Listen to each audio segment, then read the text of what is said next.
All of us, at some time or another, have agonized over making a decision. Some decisions are major decisions. And also there are a lot of small decisions that we don't make, that they tax our minds, they drain our energy, they create a lot of anxiety and nervousness and mental torment because we don't take care of it. We decide not to decide, which is a decision. Deciding to decide, to act, is a major, major challenge for all of us at different points in different areas of our lives. And there are things that happen to us along the way, experiences that we have that prevent us from working through the mental block of acting, of doing those things that we know we ought to do. And so what I want you to think about is, what is there that you know you need to do, that you want to do this, but for some reason or another, you've been holding back. For some reason or another, you just have not been able to gather your nerves or be able to work through the procrastinating or putting it off or justifying or blaming. Some reason or another, you just haven't done it.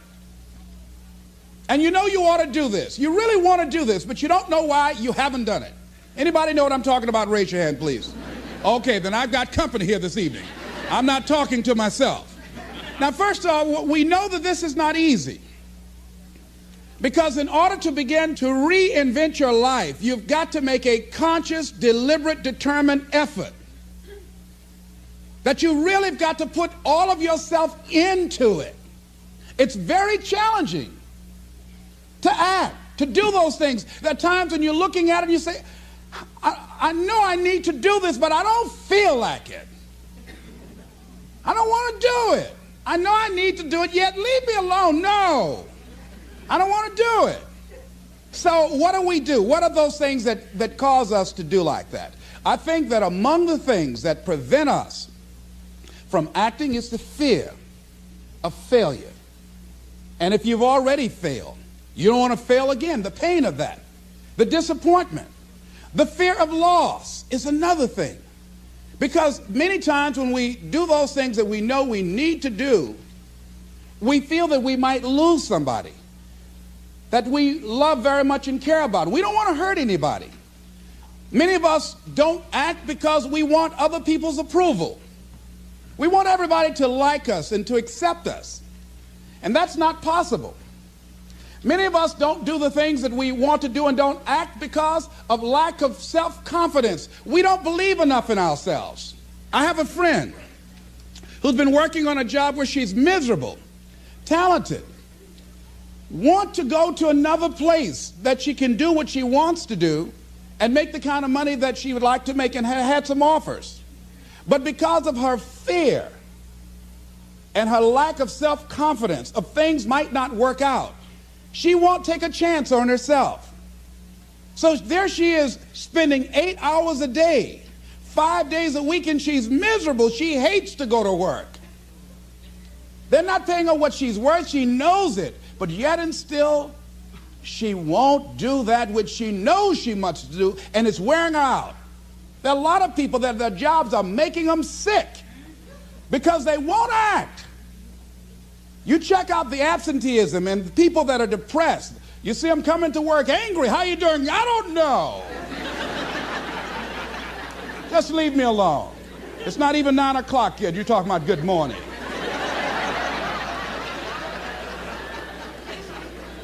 There are days you go to work, you want to just keep driving past the job. You know, you don't want to stop because it's not in sync with who you are. But you haven't acted. Have another friend. This guy's brilliant. He's a business consultant. He helped a lot of people get their business started. And people come to him because they know he's knowledgeable. But this guy won't start his own business. Now, he's very smart. He can do it. Everybody believes in him except him. And he's so smart, he's talked himself out of it. Well, the numbers aren't right. And so there are many reasons why we don't act. There are other things, though, that affect us is that not wanting to take personal responsibility. We want somebody else to do it. And many times we pick up our inability to do certain things from people that we love, people that we admire. We identify with them, and we live in the context of their ideas, their opinions, and their life patterns. We buy into it unconsciously. My mother is a pack rat. She keeps everything. She doesn't throw anything away. And I have unconsciously picked that up. Now, my mother never said, let me show you how to keep everything, Les, and just clutter things. I unconsciously picked that up. Many times unconsciously, we try to honor the people we love by being like them. By the same token, I realized something about myself when I had some major decisions to make, and I found myself acting like my mother. See, my mother's the kind of person that when she has a problem with one of the other foster children that she adopted, she won't confront them. She will call me. Les, why don't you tell Linda to move? She's lazy. She won't go to work. She runs the street all day, and then she comes home and wants to sleep all day, and I think she's doing drugs. I said, but Mama, why don't you tell Linda that? I bought the house for you. I told you when she wanted to come home, don't let a grown person come there and take care of them. You let her in. Well, after all, she's my child. Mama, then you handle that. When I tell her to leave, she say, Mama say, I can stay. Mama, can I stay? And you tell her yes, and then you call me and say, she's still here.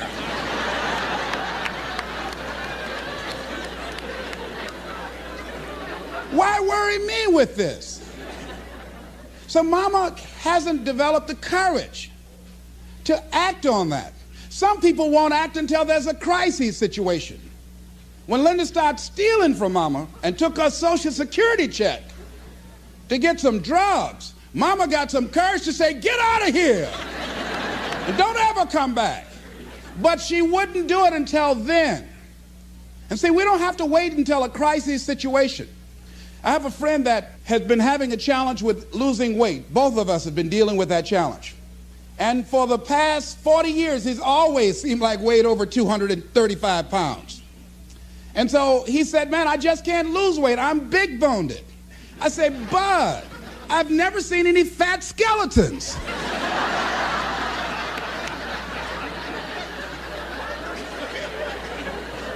No, you need to act on your health. You can change this. You don't have to go to your grave fat. We're all digging early graves with our teeth. We don't have to do this. They need to have a support group around M&M peanuts. You want a support group on something, and throw Snickers in there too. Bud and I can tell you about the help we need with that. So what happened with Bud, though, he became ill a few weeks ago. See, Bud in the last few weeks has lost more weight than he's ever lost, even when we were competing with each other, betting a lot of money. But what happened was, Bud became diabetic. He went into an insulin shock. He didn't know that he was diabetic. His blood sugar became high. And the doctor said to him, you are diabetic. You're going to have insulin shots every day. You're going to have to change your diet. And let me tell you what's going to happen if you don't do what we tell you to do. Number one, there's a possibility that you can become an amputee. Number two, you can go blind. Three, you can become impotent. Bud, say, help me.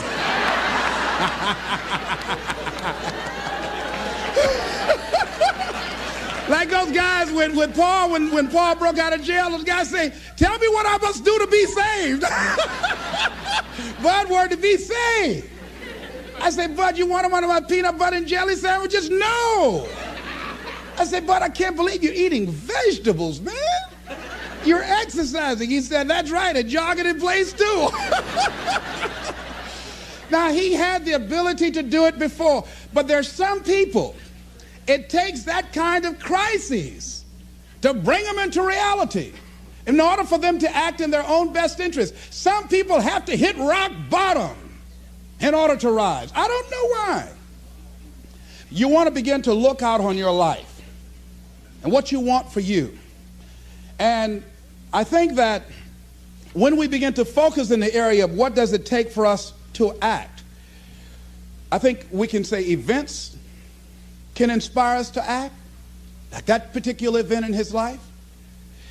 Circumstances. A friend of mine, he wanted to do something and he just did not have the motivation and the drive and the confidence within himself. But his circumstances changed overnight through an acquisition of the company that he worked for. He lost his job. Through the inspiration of desperation, he had to act. See, life also are things that can inspire us to act. See, if we don't have the courage, and that's what it takes, courage. It takes guts to do that which you know you need to do. If you don't have the courage to act, life many times will move on you and make you act. Life will whoop your butt so bad. You will be so miserable, you will catch so much hell, you say, yes, I will do it. What do you want me to do? Take me. Friend of mine said, I can't stop smoking. I can't stop smoking. Doctor said, Sam Axelrod, you have emphysema. Sam never picked up another cigarette and said, look at those stupid people smoking. Sam, you did it for 35 years. How can you talk about people? Well, I was different. I'm trying to help them. They don't have to do the same thing I did. But be compassionate, Sam. Isn't it interesting how quickly we forget? So I'm saying that look at something in your life. It might be just writing a letter to somebody to say thank you. It might be just to apologize to somebody. I had a confrontation in the Penobscot building with the security guard there. He responded to me what I perceived as a negative way, and he and I engaged in an argument. I did not like the way I handled that. I avoided going through the front door for a long time because I didn't want to face him. Finally, I decided to act, and I went up to him and said, I want to apologize to you for the way in which I handled this argument we had the other day. I was wrong. I hope you accept my apology. He said, I do. And I said, thank you very much. I felt relieved. Now, when you decide to act, it's not always going to be like that. A friend of mine did some work for me. It was below par, to say the least. I knew that this guy was capable of doing better work. I knew that he also had a fragile ego. So I was trying to think of what is the most sensitive way in which I can share this information with him. Because I wanted him to do my work over. I was going to pay him for what he did. But I needed my work done right. But I was afraid that I would hurt his feelings. I was very, very meticulous in how I approached him. And I said, let me share this with you. You know I care about you. And that you're a very talented and gifted person. And you and I both know that what you have given me is not a true reflection of your talents and abilities. And I'm saying, let's go back in the studio and do this again. And he said to me, I'm going to forget you ever said that.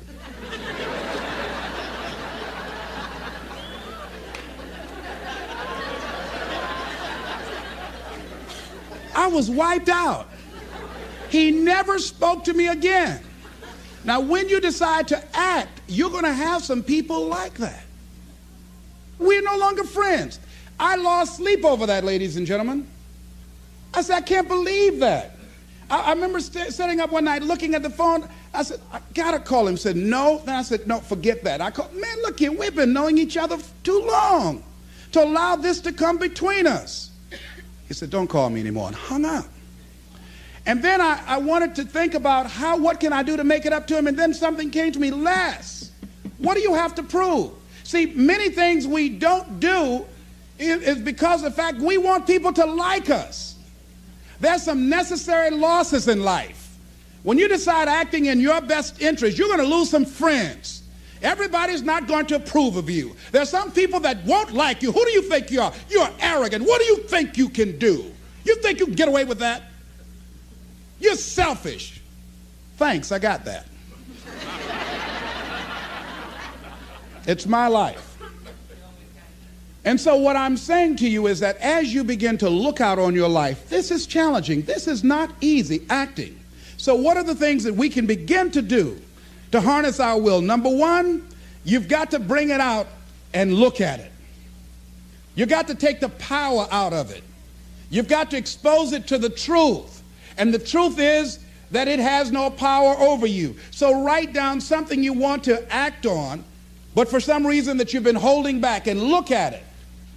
The next thing is, ask yourself the question, is it helping you to continue to put it off? If it's an asset for you to continue to procrastinate, then continue to do that. But if it's a liability for you, if it's causing you some mental and some emotional challenges, or perhaps a financial problem, look at that. Examine that for what it is. Next step, ask yourself, what's blocking you? What's preventing you from acting? Why don't you have the courage to handle that? Why won't you face that? What are you running away from? What kind of avoidance behavior are you engaged in? Next is, what is the worst thing that can happen when you take action? So I looked at that. And I said, what's the worst thing can happen when I tell him this? He can say, I don't like you. And he did. Now what happened? I experienced that. I looked at that. I saw that. And guess what, ladies and gentlemen? I didn't die.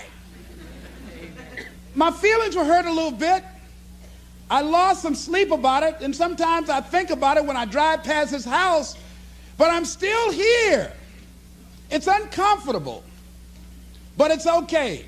It doesn't bother me anymore. I've gotten used to it now. So what is the worst thing that can happen? I want you to visualize that, experience that, feel the nervousness and the discomfort. And the more you run it in your mind, the less power that it will have. Next is, how will you feel after taking this action? I felt a sense of personal achievement when I faced somebody that has been my mentor for years. And for years, there was something I wanted to tell him. And I didn't have the courage to tell him because it was always, I was the student, he was the teacher. It was always, I looked up to him and admired him and held him in high esteem.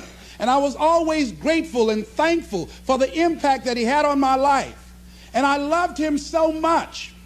I didn't have the courage to say to him, please stop drinking so much. You're an alcoholic. You need help. I didn't have the courage because I was afraid that he might not like me. I was afraid that he might be hurt and crushed, that we would no longer be friends. I didn't want to jeopardize what we had. I loved him a great deal, and I didn't know how this would affect our relationship. And I didn't even want him to know that I knew that he was an alcoholic. And so I was a coward. I was spineless. In the name of love, I did it to justify to myself to stop from helping somebody that I loved from dying. I said, I love him so much, I just can't tell him this. I don't even know how he would handle it, to know that I know that he's an alcoholic. And finally, after years, I developed the courage to face my teacher, my mentor who has molded me, who looks at me now and wanted to do what I'm doing now and did not do it, came at a different time, and it wasn't time for what he brought. And he's living through me. And I had to face this man who's been like a father to me and say, I got to tell you something. You've got a problem. I love you very much. Please stop drinking. You're killing yourself. It's not just social. You do it every day. You need help. And whatever I can do to support you in that, I will. But please stop. And he looked at me, and I had no idea how he was going to handle that.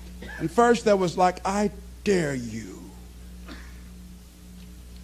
And we just looked at each other. And then I reached out to embrace him. And we've never, ever embraced men, macho. We never hugged before. I hugged him, and he just stood there with his arms straight.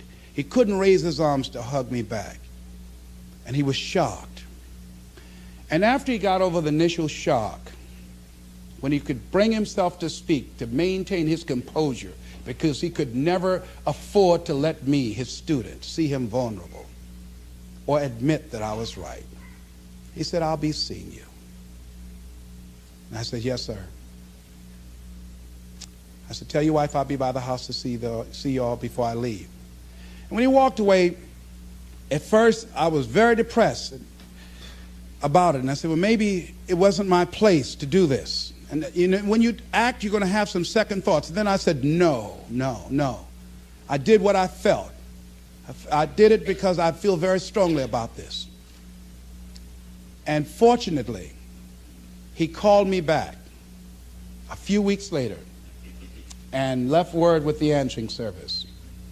Leslie Brown, I just want to say thank you. And hung up. That was a good feeling. When we look out on our lives, you ask the question, what are you going to do? Look at, as you think about this that you know you need to handle, what are you going to do? And then write down 3 strong reasons on why you know you must take action. And be explicit and descriptive in your reasons, because your reasons have power. Your reasons will drive you. When you have doubt, when your faith becomes weak, your reasons will fortify your faith. When you have an inner conversation, say, no, don't do that. Your reasons will become your rod and your staff to comfort you, to take you through those challenging moments. So write down your reasons. And what you will find, that when you decide to act, when you decide to take life on, and let me warn you, it can be painful, it will be uncomfortable, and that's where the growth is. When you're uncomfortable, when you're stretching out, when you're taking life by the collar, you're going to get thrown to the ground again and again and again. But when you have determination, and you know that what you're doing is right, it gives you your life, it gives a special meaning and power to you, you will have some power from on high. You will discover some things about yourself that will begin to electrify your personality. You'll begin to discover some things about you that you don't know you've got when you put yourself in that type of challenging situation. Repeat after me, please. I can go into action on anything in my life. Nothing is stopping me but me. No challenge in my life has any power over me. Here's something that Howard Thurman wrote on the decision to act. He said, it's a wondrous thing that a decision to act releases energy in the personality. For days on end, a person may drift along without much energy, having no particular sense of direction and having no will to change. Then something happens to alter the pattern. It may be something very simple and inconsequential in itself, but it stabs awake, it alarms, it disturbs. In a flash, one gets a vivid picture of oneself, and it passes. The result is decision, sharp, definitive decision. In the wake of the decision, yes, even as a part of the decision itself, energy is released. The act of decision sweeps all before it, and the life of the individual may be changed forever. When you decide to make decisions, to act, you begin to access power within you that will increase your self-esteem, that will increase and enhance your personal power, that puts you in charge of life. And life has a whole new meaning for you. There's a sense of personal freedom. Doesn't mean you're not going to have any struggles. Doesn't mean that you're not going to have any challenges. Doesn't mean that you're not going to suffer any defeats. No, doesn't mean that. But what it does mean, that you're putting yourself in the position to grow. You're putting yourself in line with your higher calling and your higher self. And that's what life is about.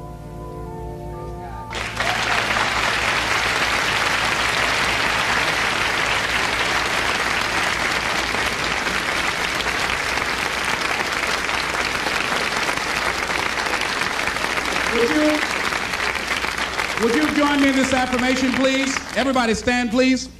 I'm standing up to life